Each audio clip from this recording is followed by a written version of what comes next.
Hello, hello there. Can you all hear me? Can you let me know in the chat?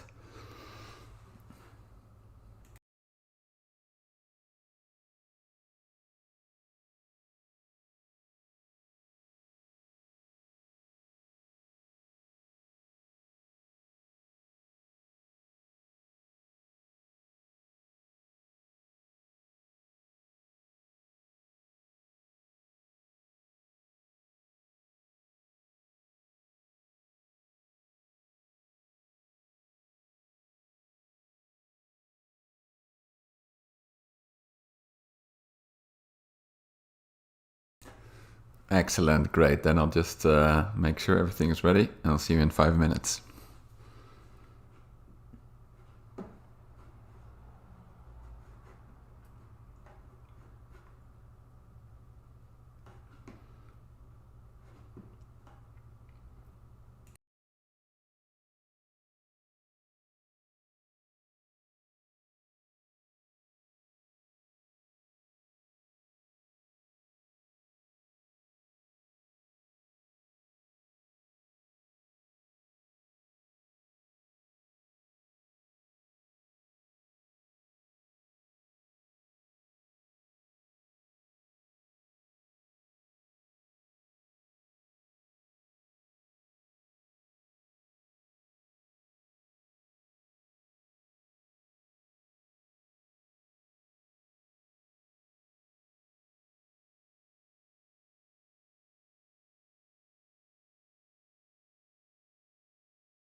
All right. Hey, welcome everybody. I just closed the poll.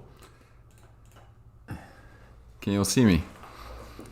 So welcome to the live stream Q&A, one that I'm doing on inflation, and partially because once again I'm late with the massive video I've been making for to discuss the great inflation debate, basically. So this will be released next year.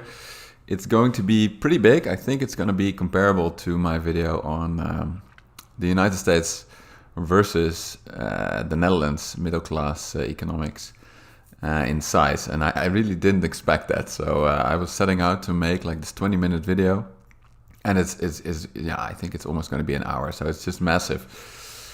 So that's why it's a little bit late, but I have finished the script. I've recorded everything, so it's just being edited at the moment. So I figured let's organize a Q&A. Let's talk about this before Christmas so that you can properly inform your relatives over Christmas dinner or during a New Year's party, if that is allowed in your country, at least in the Netherlands, we're back in lockdown.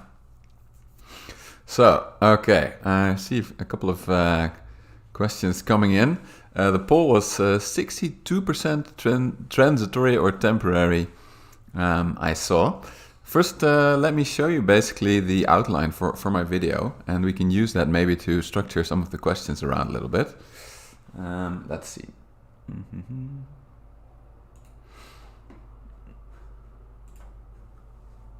Yeah, all right. So, what do you think of the thumbnail? This is my current idea for the thumbnail. You might all know that thumbnails are extremely important on YouTube, so it has to be clickable. You have to click it, otherwise no one will see it. But the idea for the video is basically to review the positions of both sides of the debate, and to specifically look at a couple of people like Christine Lagarde and Yellen, but also YouTube favorite Peter Schiff and Larry Summers, for example. So, let's see if there are some questions. But the video is going to be structured as you can see on the slide. So it's basically because there's quite a bit of controversy about the inflation, right? Like how is inflation actually measured? Well, it's a change in the consumer price index. But then, what is in the consumer price index? What is not in the consumer price index? So in the video, I'm first going to give you a massive introduction into all of that. But I assume that all of you know the basics. And then, as you probably know, there's quite a bit of controversy around house prices being included or not. And I found they are actually not included in Europe, but they are included in the United States, but not directly. So I'm just going to talk a little bit about that in the video then, and then also the lockdowns, which has totally messed up the statistics. And then about the causes of inflation. So there's just a lot of causes. Like, I know if you only watch YouTube, money printing is the only cause of inflation. I don't think economists will deny that if you print a lot of money, like actual money printing, not QE money printing, you will definitely at some point see inflation. But there's way more to it. And you can, we can talk about those as well. So let's see if you have a couple of questions for me already. Let me see. Yeah, this is a very interesting one. Just to start out with, because I thought about this as well, and I think this really relates to looking at inflation from a bit of more of a richer perspective. So Louis, if I pronounce that correctly, Petitjean. Are you Belgian, by the way? Because I heard that's a very Belgian name. Let me know. Anyway, you ask, I keep hearing in the news saying inflation hurts the lowest income earners the most / first, when I always understood that inflation hurts savers the most. So is inflation worse for the rich or the poor? And I think the jury is really still out on that. Well, I always find it quite interesting that the people who are the most against inflation are very often very wealthy investors. So that's, might tell you something already. Like also on my thumbnail, you can see Larry Summers very wealthy American economist, very elite, but also Peter Schiff, who is likely very wealthy, all super worried about inflation because it will hurt the poor. But I think it really matters where inflation is coming from. So if you look at the slide, like if you have something like supply push inflation, so that means all prices are basically going up because supply is constricted. I actually have a separate slide for this. Let me see if this works. I figured I'd experiment a little bit. Yeah. Let me see. Can you all see this? Yeah, I think so, right? And then yeah. Only my face is in the way, but the idea is like if you look at like standard supply and demand curves, but then take it to the aggregate. So look at it, you know, from the whole economy's perspective. That the supply curve shifts to the left, so meaning there's less total supply. The obvious consequence would be that you would have inflation, right? If something like that happens, I think it might actually hurt the poor more than the rich. Peter Schiff also says this in some of his interviews, the ones I studied. And I think he does have a point there that, you know, because people who are poor typically consume a larger share of their income on, you know, typical goods and services. So if these goods, for example, go up in price and their wages are sticky, they don't go up in price as much, this might hurt them more. So I do think that you actually see this quite a bit in developing markets. So for example, Lebanon, Turkey, South America, I think you often see that the wealthiest people have dollar assets or foreign currency assets, and so they can protect themselves from inflation in time, whereas the poorest cannot. So I think that's true. But you know, if you have a different type of inflation, so let's see if I can get that back.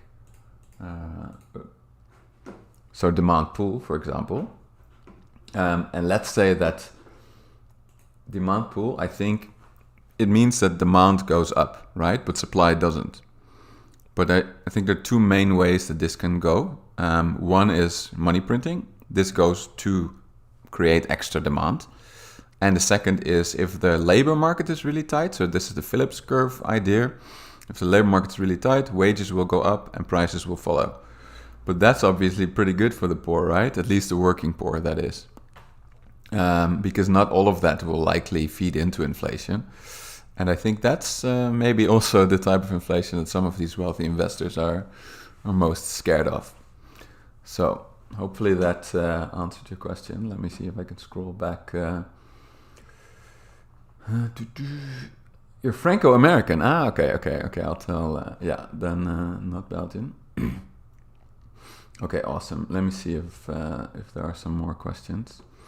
I'm just gonna go to the bottom.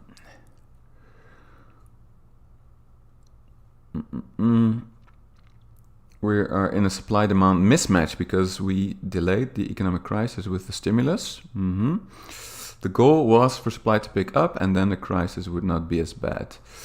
Yeah, I definitely think we're in a supply mismatch. So I also added there to my slide, like the traditional ways of thinking about inflation are just supply push, demand pull, and nowadays also expectations. But actually, I think something different is going on. I think, and I coined it demand shift because I like that name. But please don't ever fill that in on an exam because I just made up that name. But, we haven't had that before. We have never seen this before. What we are seeing now is that there's just a massive shift in demand from services to goods. And this is, of course, everything to do with COVID, right? However, Ruelo, if I pronounce that correctly, I don't think we are in a supply-demand mismatch because of this stimulus. Although, if you didn't do that, then the economy would just burn and you wouldn't have that. That's true. But you also really have this because of lockdowns, right? And because also, even if there are no lockdowns, people being afraid to actually consume as many services as they would otherwise. And I do think that then you see in certain sectors that there's just absolutely excessive demand there, but then not in services, and that's something that just the normal way of thinking about inflation just doesn't capture. Like this total demand, total supply doesn't capture that. I actually have a graph for that. Let me see if I can find it, because I've been looking at data. So the way I've been going about this is really to look at all the stories, like all the narratives, and see, if the evidence backs them up. So what you can see here, okay, I should really move myself, because otherwise you just can't see that. The top graph, this is for the United States, is goods, and the bottom one is services.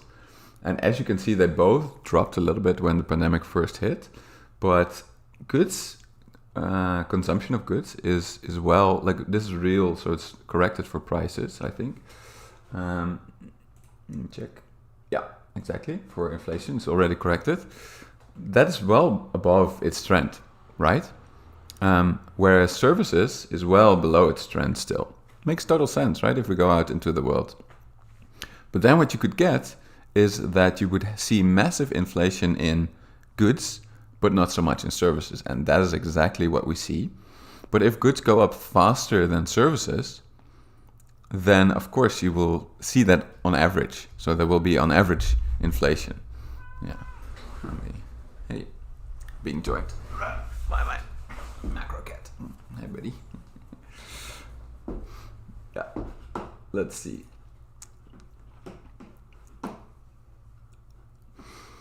Yeah, Pork Bun says the shipping congestion is screwing the supply chain up.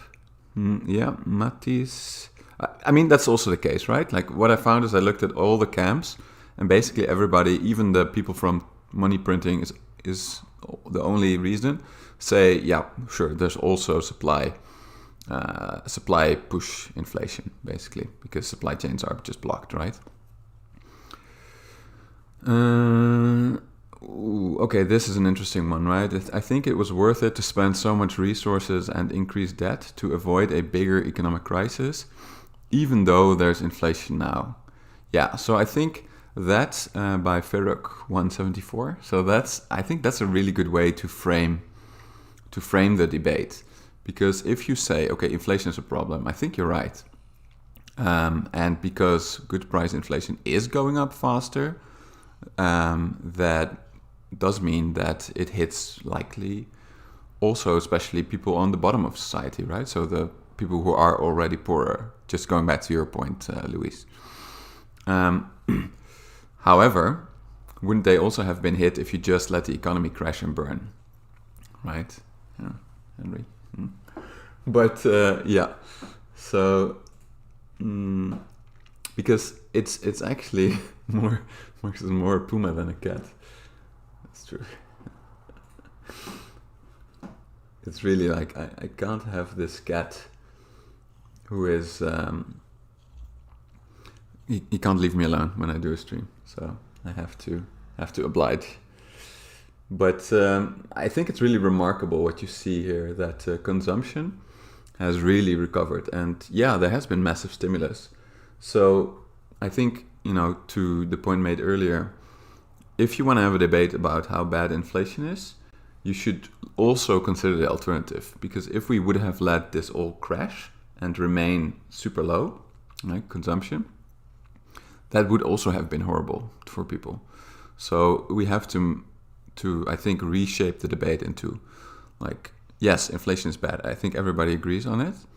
But what's worse, a massive depression or inflation of 7 to 8%? Yeah. Okay. Let me see if there are some more questions. Sucks to be poor, I guess. Yeah, I think that's generally true.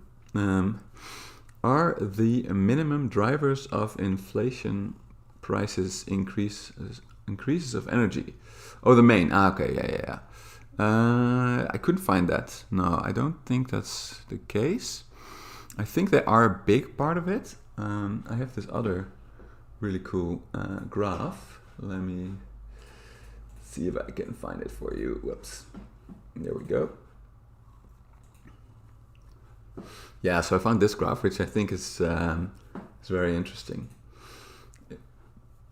This shows the CPI, but it's decomposed into several categories. So you can see, for example, gasoline really took a big hit at the start of the pandemic. And so that then means that there is deflationary pressure from gasoline, right? But now there's obviously the orange has gone to the top, right? You can see that, I think. So now there is inflationary pressure from energy, for sure. But look at cars, right? This is for the United States. That's crazy, right? And that's the, as I understand it, for a large part, this chip shortage. Yeah. Oh, by the way, thank you very much for the kind donation and the cute cat icon. That's super nice. I love that. Yeah. Yeah. Okay, next question. How do you think YOY growth, what do you mean YOY growth for consumer goods is going to be affected in 2022? What do you mean with YOY? See if I can find some other question. Oh, SFC asks, why didn't China and India do any QE? So that's a really good point. So QE is something that is very relatively new, right, in the world of monetary policy. So people because emerging markets typically, and yeah, China still is an emerging market, I think, they typically have very bad experiences with monetary policy and then we get to the exchange rate and the massive role of the dollar in the global system. So for that reason, emerging market central banks are typically much more conservative, and I think that's why they haven't. That's one reason that they haven't started doing QE, but also that these economies didn't have, super low inflation for so long. They always kept having quite a little bit of inflation. Yeah. Year on year. Okay. Year on year growth for consumer goods is going to be affected in 2022. Yeah. Okay. I see.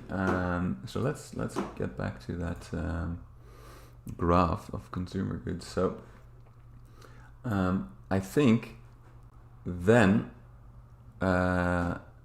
So this is a very difficult question, right? Because it depends on so many things. And I think this is also very often overlooked in the inflation debate. I know I asked you this question, is it going to be temporary or is it going to stay inflation? But it will depend a lot on the actions of governments and central banks, right? And, who can predict that? Because the thing is, even though I think the major components, like when I looked at all the data and what the people were saying from the different camps, I think my conclusion will be that most part of inflation comes from this massive demand shift. And that has contributed to these massive supply chain issues. It's not that total demand has gone up that much, or at least not as much as you might have expected if you only look at the money supply.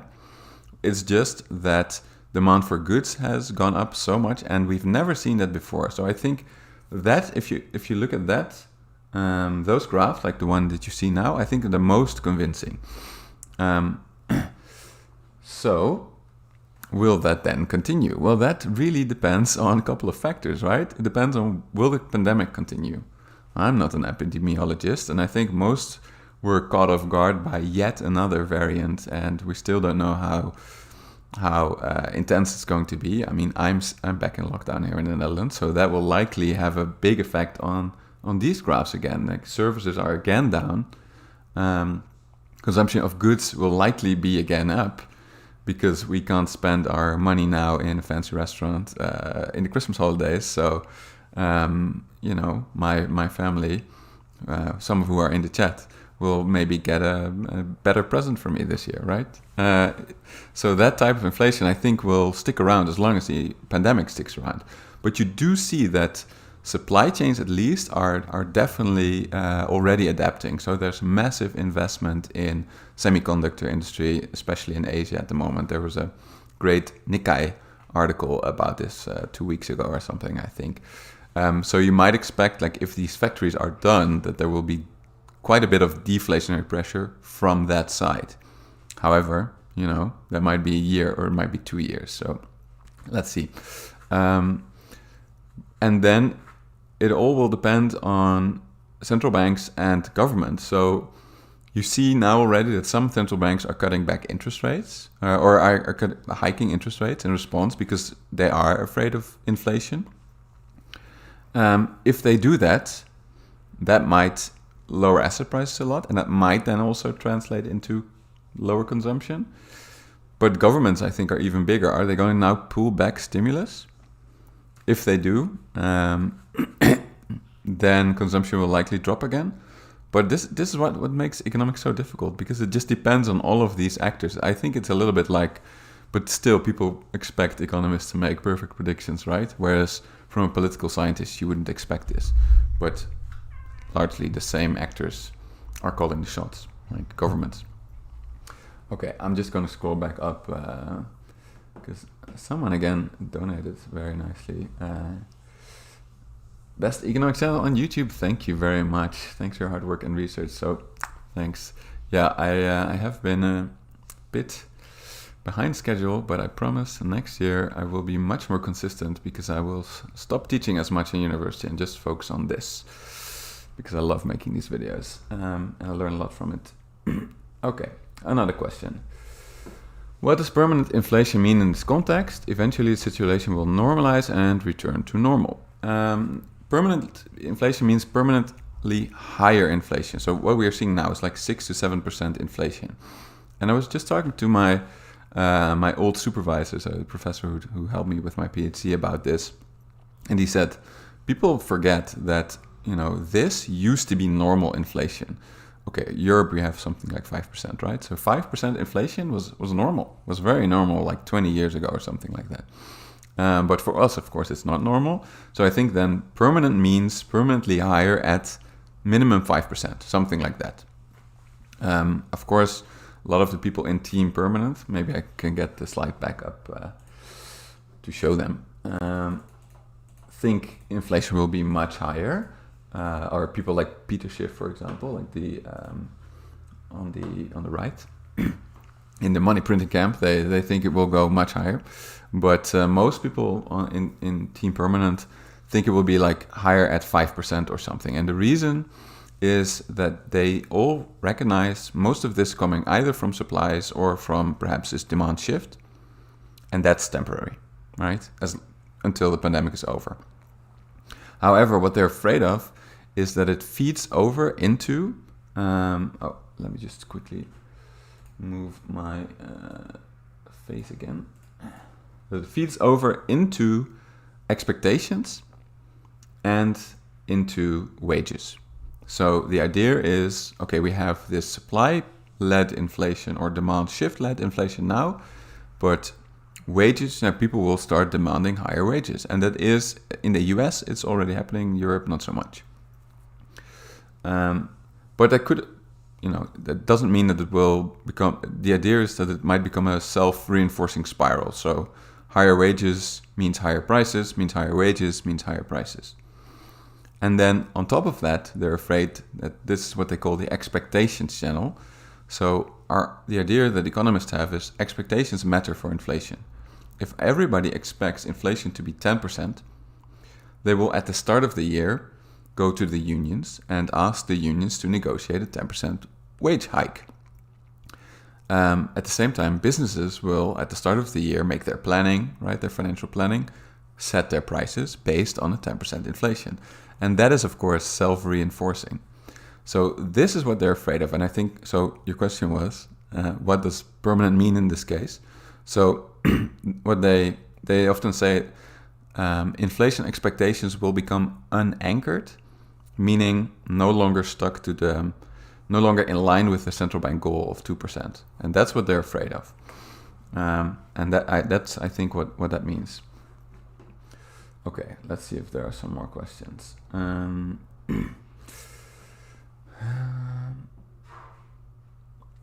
Patrick says, isn't demand shift a self-fulfilling prophecy since inflation never equals out over various items, but demand goes and comes in waves? In other words, demand shift seems more of a symptom than a cause. I don't fully understand that question, to be honest. Like, why is it... what do you mean with inflation equals over various items?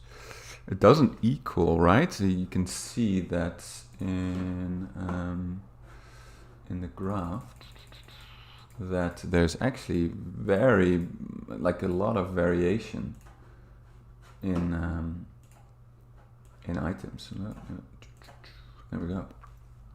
So yeah, I'm not sure if that's true, but one thing that you might see is that this will not go back down. So you can look at inflation being temporary or the CPI being temporary, right? So you might expect that prices will fall again, but it could be that that won't happen because of these expectations and wages being adjusted, and then service prices also maybe catching up. So it is true that you might see this demand shift, I think, and that services will catch up to that, because if goods get more expensive, so many services will get more expensive as well, because service workers need to buy these goods, right? I'm not sure if that's what you meant, but yeah. Oh yeah, so Cameron Yang, that's a great question. What do you think of Cathie Wood? So Cathie Wood's a very famous investor. Thesis a few weeks ago that deflation is a bigger concern in the coming months. Yeah, so that's so there are a couple of theories about how we might get deflation actually afterwards, like very soon. So the idea is like one very prominent one is that from the supply side we will get massive deflation, and this has to do with the fact that all of these factories are now being built, right? And then you might then have overcapacity in semiconductors and all sorts of goods, but also maybe in shipping. You see now all sorts of containers being built, and same goes for energy. If you look at energy prices, they go in these massive waves, right? And we often forget that super high gas prices now are so high now to us, but they have been much lower. And that's why they feel so high now. So I think that's one channel, Frank. Who? Do I say who? Cathie wants the pump. Yeah, that's an interesting point as well. It's interesting to me. If financial market participants talk about this stuff, you should consider what their incentives are indeed, right? Like especially for central bank stimulus, if you want that will have a massive effect on asset prices likely. So you should take that into account. But I don't know her that well, and I can't pretend to know what she's up to. But I think deflation might definitely come from that. And then what might play a role is that if government debt does increase by a lot, which it has in some countries, and central banks get scared and they basically raise rates like crazy and kill the economy, like then you might see massive deflation, right? So I think it depends on what the government will do. But so far, I'm not seeing yet a very big appetite, especially not in Europe, to cut stimulus, especially not fiscal. Okay, let me see some more questions. Yeah, so exactly. The DJ 67 says gas not very high. Remember 2008, 2012. Yeah, exactly. That's true. So if you look at gas or oil prices, they're historically speaking not very high, right?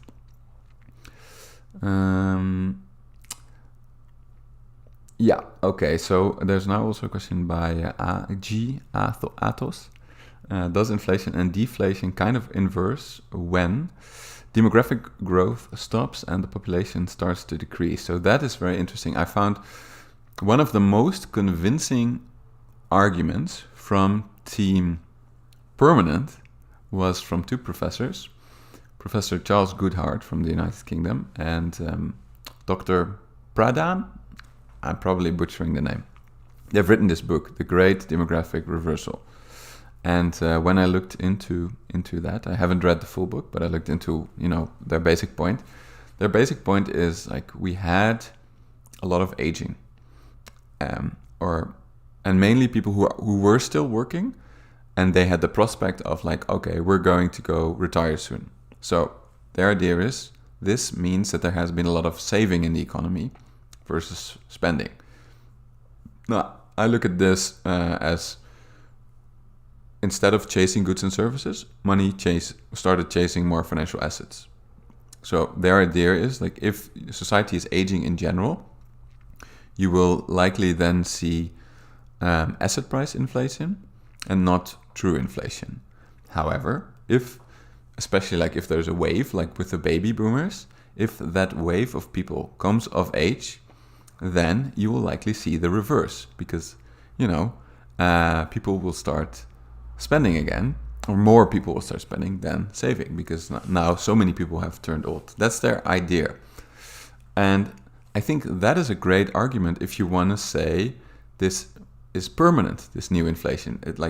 Because then the idea is like if everything with the whole pandemic stuff is over, we'll still have more inflation from that.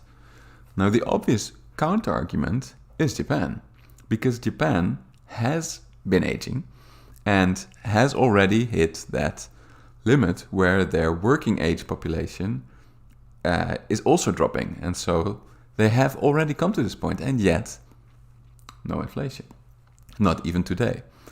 And there they say, because they also recognize this, they say, no, Japan is special because what the producers there have done, that they've started outsourcing a lot to the rest of Asia where this wasn't happening. And therefore, we haven't seen this massive increase in prices in Japan. But if Europe, the USA, China are all aging at the same time, this is perhaps no longer possible. I thought that was the best argument. So demographics, like you mentioned, are definitely might definitely play a role. But then again, I'm not sure if their explanation for Japan is the strongest, but we'll see. Yeah. Let me see if there's some more questions. Cybernetics. What do you think about the MMT view that interest rate policy has an indeterminate effect on credit demand and therefore rising rates will likely expand the interest rate channel, creating more inflation? So there's a lot in there. So interest rates don't really matter too much for credit demand. I think there's some truth in that for sure, in the sense that if the central bank is hiking interest rates by 0.25%, will that really dissuade many firms from borrowing to produce more growth? I doubt it. But it could still be that there is a threshold, right? That the rate of return for many firms, I'm not saying this is true, right? But bear with me, is around 4%. And then it could be that you hike interest rates from 1% to 1.25, nothing happens, 1.5. But then if you hit that sort of 4% where most firms are at, like if it's a normal distribution, for example, then you might all of a sudden see a massive impact on credit demand. Could be. And therefore, just going to the second part of your question, cybernetics, and therefore rising rates will likely expand the interest rate channel, creating more inflation. I'm not sure what you mean with that, because I think interest rate channel, if I remember correctly, refers to, interest rates leading to less consumption, right? Higher interest rates. So that shouldn't create more inflation. But there is one other channel in monetary policy, which is the cost channel. And there might be that interest rates go up and keep going up, pushing costs for many firms up, hence making them rise their prices. So maybe you're referring to that. I think that's a channel for sure, but I'm not sure how strong it is, because I've never seen very convincing papers that this is a very strong effect. Okay, let me just scroll down, see if there are more questions. Oh, thank you so much for the donation, SFC. Indian government says they'll make India a 10 trillion economy by 2030. Is it possible or a bluff? Best econ channel on YouTube. Thank you for the effort. Thank you for the compliment. This is a very difficult question, huh? Is it possible? Well, actually, it's an easy question. Yes, it's possible, I think. But if they will do it, that's very difficult. But I always like when you look at economic development, I always look at like Taiwan, Korea, Japan, even China, and saying like there's a lot possible. But if you really want to do that, I think you need a very good plan as a government, and you need to have many policies in place. And I don't yet have the understanding of the Indian economy to properly say that all of those elements are now in place, whereas previously they weren't. So I think that will be very difficult, but I do have the ambition to also make an India video at some point. Yeah.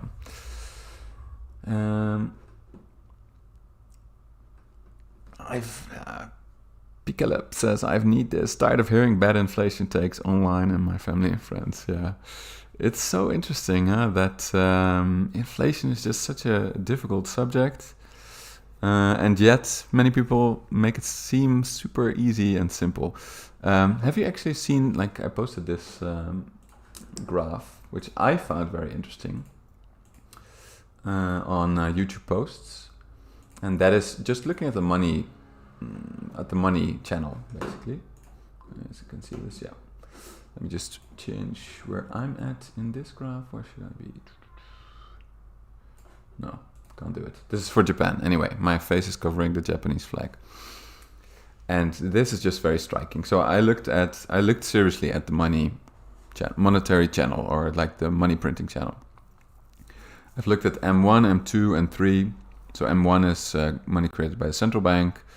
M2 is also a lot of private bank deposits, and then M3 is even broader than that, so it even includes some shadow bank deposits. And for Japan, it's just so clear. There's absolutely, there's almost no correlation even between the CPI and the monetary aggregate. And Europe, this is also rather weak. In America, they correlate. In the USA, they correlate a bit more. But then also the question is this correlation or causation? Because you could imagine that through the Phillips curve channel, so the labor market is overheating, banks will create more loans to follow prices. So you would also then see an increase in the money supply. But I think this clearly shows. Now, of course, you may ask that this clearly shows that this is not the only channel. And now, of course, you may ask, where does all that money go? Likely into asset markets. So you would then see asset price inflation, right? Okay. Interesting. Okay. Let's see if there's some more questions. Did you also follow sort of the discussion on CPI and all of that? Because I've been getting quite a few questions about that.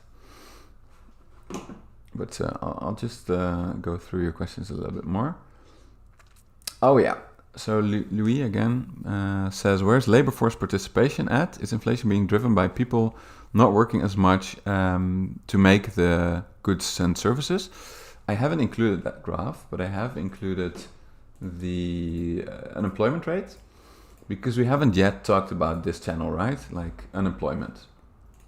So let's do that. Let me just move myself. There we go.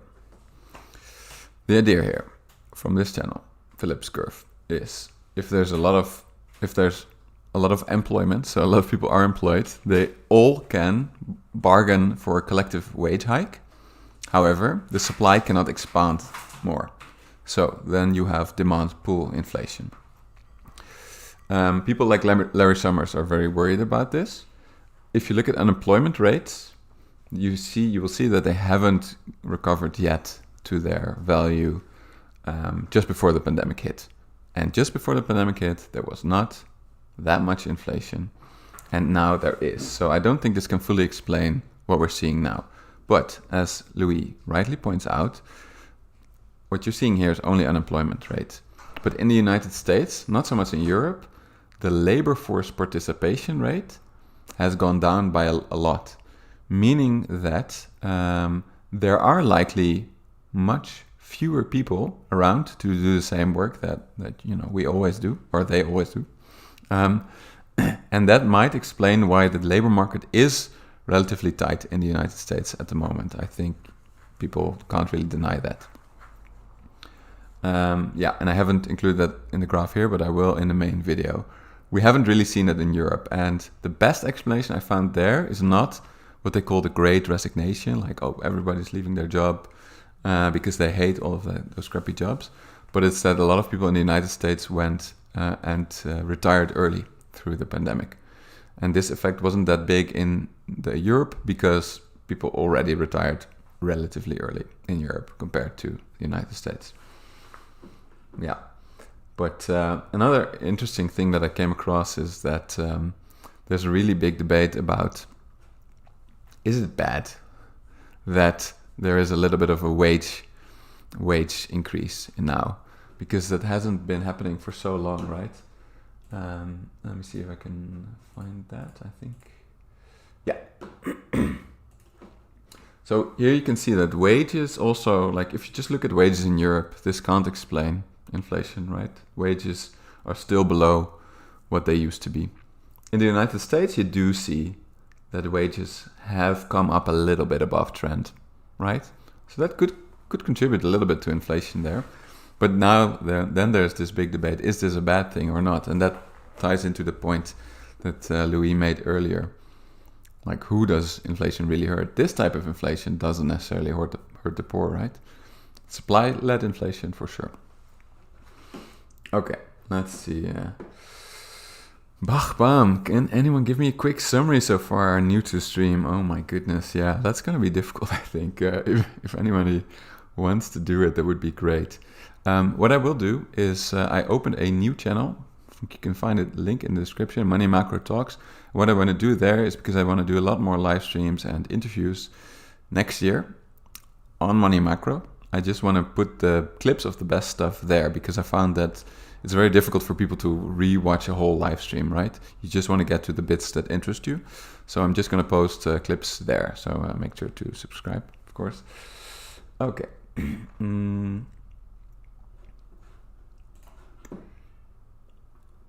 Yeah. Oh, yeah. Cameron, you're saying, huh? There's two main camps, strong arguments, both sides. Yeah, I definitely agree. It seemed like inflation is temporary, so I think we should get back. We should get back to this a little bit. Like that's also where I am still leaning. What I am leaning towards now, that it is temporary, and that's very dangerous, right? Because, like, if I look at, for example, the response video I did to hyperinflation, I just got again all of these comments like, "Oh, you must be feeling pretty bad now, right?" Because inflation is high, but I don't think anybody from who thought it's temporary said that it wouldn't be high for like a year or something like that. And you now see that more and more people are switching sides to permanent camp. But I just don't see it. I don't see how that would come across. I haven't. The best argument, like I mentioned, was from professors Goodhart and Pradhan with their aging hypothesis, because that is something that will definitely continue in the future. Okay. Blissful Apathy, thank you so much for the donation. I see this as a little Christmas present. Thank you. Do you see inflation feeding itself? Yes. It's possible, right? So then we come back to, let me see if I can find my main slide again.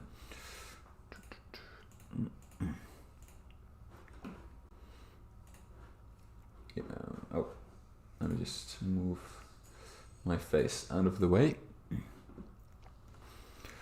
Yeah, this is what people are afraid of, right? So that supply push inflation, there is a possibility of that feeding into other types of inflation, especially demand pull through wages, because if there's inflation, wages might get adjusted to that inflation, prices might rise again.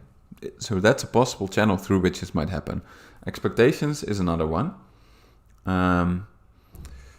Yeah, and there could also actually be a connection between if you have monetary type inflation and the exchange rate.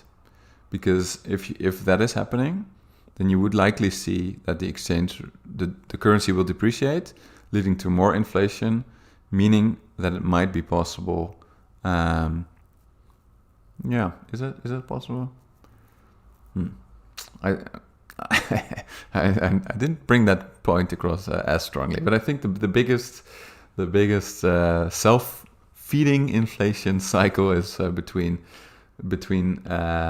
is happening in the labor market and in expectations. Yeah. So this is what a lot of people like Larry Summers are afraid of. I haven't seen any strong evidence in that this is already happening. Wages are a little bit higher in the United States, right? A little bit. Expectations also, I have looked at those, are still fairly well anchored, what they call. So they are that inflation will be higher this year, but most people still expect inflation to then go back to target. So there also, yes, it's possible. It is possible. It's good that we're, looking at this. I haven't seen the evidence yet. Okay, let me see what the rest of your question was. Regardless of the underlying, will people expectations make demand higher? Not demand higher, but prices higher, I think. Because expectations can just lead to higher prices because everybody's asking for a wage hike, or everybody's increasing their price at the same time. Yeah, inflation is not hyperinflation. Exactly, Austin, well said. I just had to look it up. I had this comment again on the hyperinflation video. I tweeted about it because it just annoyed me so much. People saying, haha, inflation went from 6 to 8%. Now that's hyperinflation. No. Hyperinflation is 1,000% or something. It's 50% per month that leads to 1,000 something of a percent. Like, it's insane. If you think that's hyperinflation, it's not. 8% is lower than thousands of percent. Okay, let me see if there's some more questions.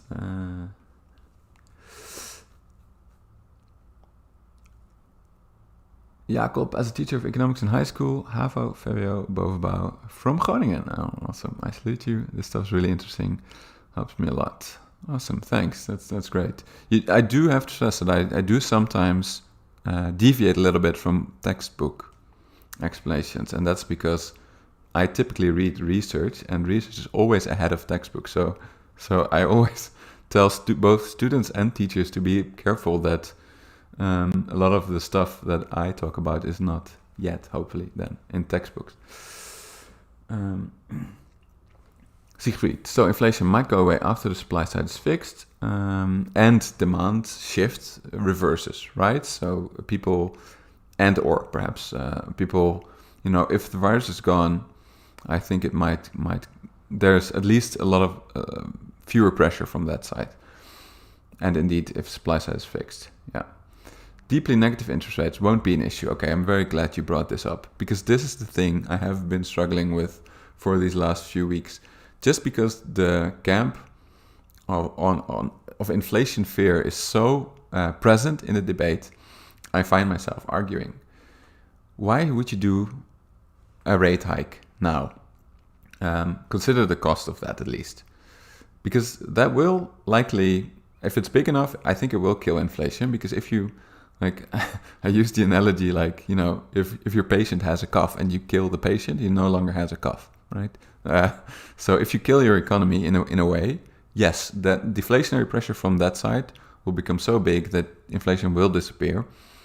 But as we talked about earlier in the stream, we should then consider with each other, what if we find that cost acceptable to society? But getting back to my point, I find it frustrating because maybe I am actually in favor of a rate hike, but not because of inflation. If inflation comes primarily from a demand shift, what does a rate hike do to that? Not much. It decreases overall demand. It doesn't change demand going back to services from goods. If a lot of inflation comes from the supply side, what does a rate hike do to that? Not much, right?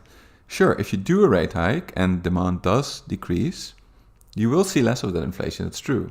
But then you might also see a recession. However, I'm not in favor of super low interest rates because they inflate asset prices by a lot. So if people, I would love to have a debate with people should we hike rates because we think asset markets are out of control?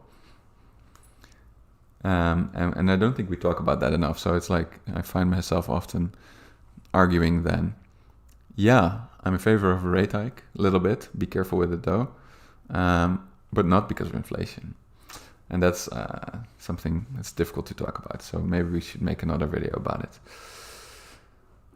Okay, any more questions?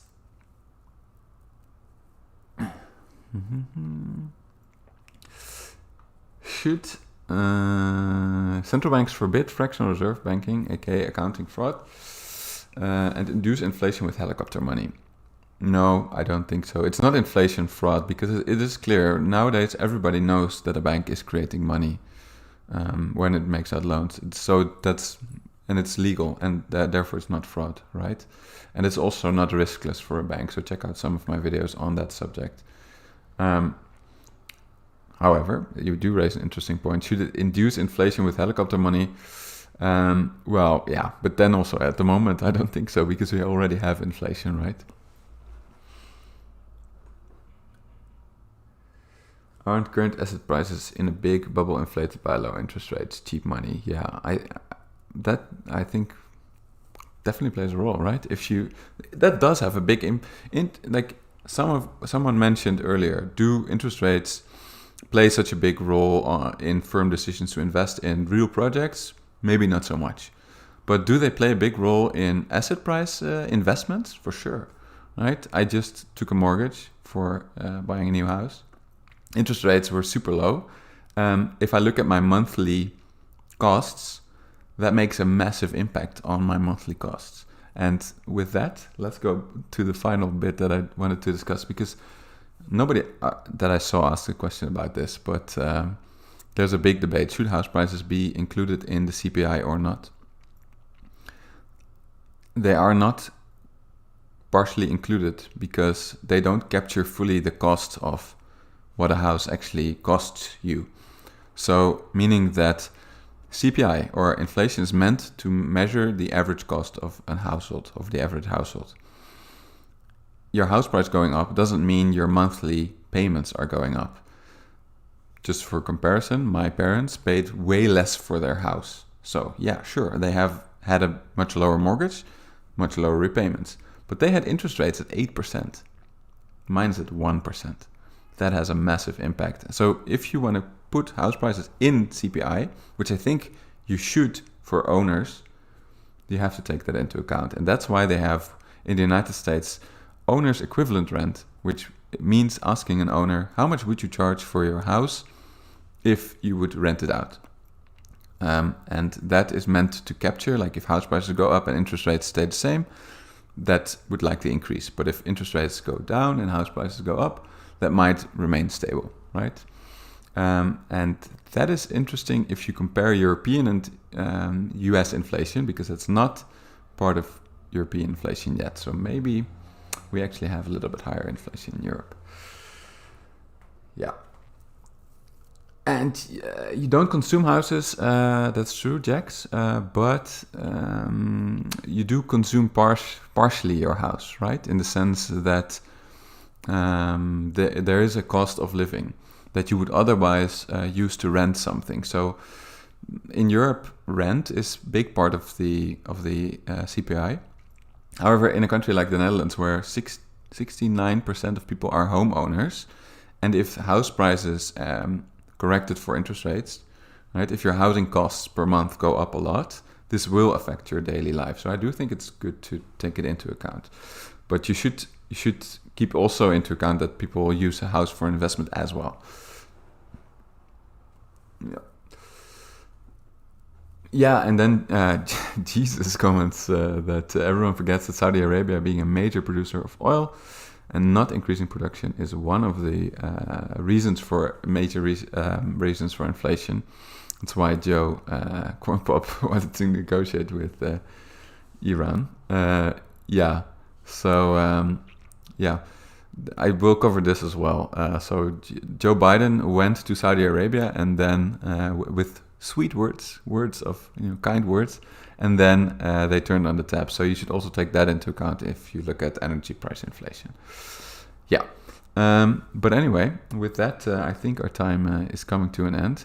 I will relax a little bit, and I actually have an exam to supervise in the evening. And my inflation video is coming next year.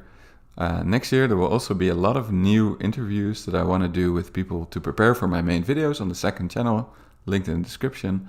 And I hope you will like this video. It's a much better summary of what I've given here, but I hope at least with this Q&A I've answered quite a couple of your questions.